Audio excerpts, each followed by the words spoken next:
Island over here, like I said, on the right side here. Liverpool's town of Liverpool. Over here on the left side. I'm going to show you the docking facility.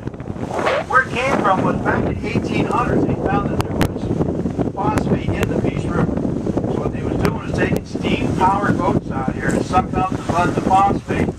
They take it to drying beds, dry it out, such as what was over here in this left-hand side, and then they'd ship it down to Liverpool, which had the largest phosphate process until about 1980 or 1950.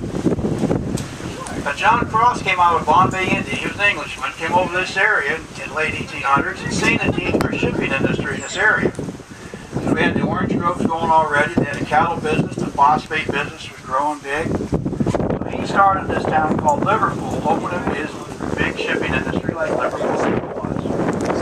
We started seeing pylons over here. Yeah. These pylons run from this area here all the way down to where the tall grass starts along the shoreline down there. Now there's one of them stuck behind this palm tree that's still pretty high. It shows you how high the top was at one time. There it is back there. Straight behind there now. Built this town. They did the phosphate business, the orange crate business to take the oranges out of here and other supplies out. They bring all the supplies in. There was no railroad at that time. The only way to get there was either by boat or by horse wagon or oxen cart. They used a lot of oxen down here because they could survive the heat better than the horses did. They could carry more weight.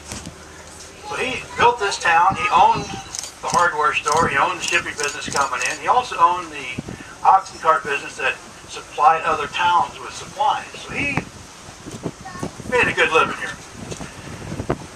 In the early 1900s, they found that they could get the phosphate by strip mining up around Bartow. We all know about that now, living in Florida. And the railroad came down to Arcadia around 1920.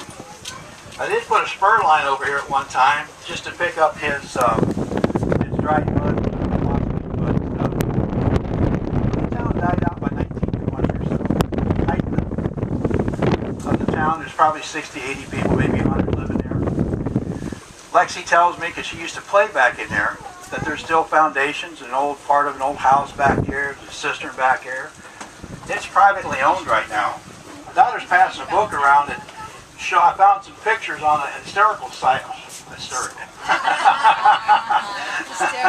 You know, one of them historical sites that showed this area of a picture of the docking system of this area back in 1800s.